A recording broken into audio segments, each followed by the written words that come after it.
Hey, g'day, it's Preso.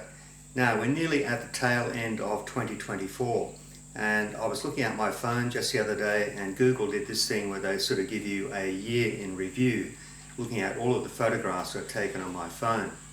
Now, I thought that's actually a really good way to finish up the year in YouTube as well. So today I put together a whole bunch of video clips taken not only with my phone but also on my camera, some of the projects I did in the workshop this year, and also some of the wildlife that we had visit our garden during the last 12 months. Now, you may know that I live near a national park, and we're very fortunate because we get a lot of birds and animals and reptiles and insects visiting our garden, and I've been featuring those on my YouTube clips for some time now. Now, I also donate to a wildlife charity, so all of the income from this channel is donated, and the charity I chose is called Wilvos.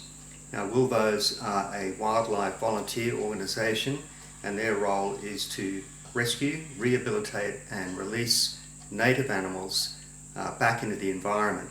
Now, they're all volunteers, and the money that I donate is used to buy fuel cards so that the volunteers don't have to use their own money to travel when they go to rescue an animal or release it.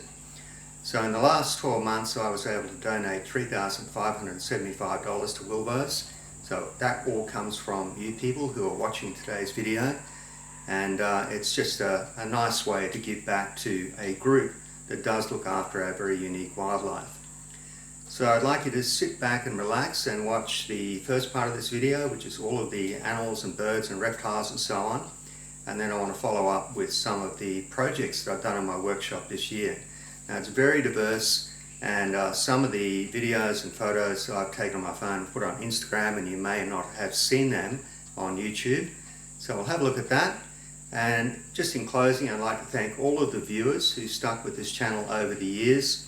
I do appreciate the comments, and I appreciate the help and advice that I get very often when I run into problems with projects I'm working on. I'd like to thank the people who donated tools and equipment. That's always wonderful, but certainly not expected. And I look forward to making more videos in the new year, and I hope you enjoy those projects that I have planned. So for now, thank you very much. Have a great 2025, and I'll see you next year. Cheers.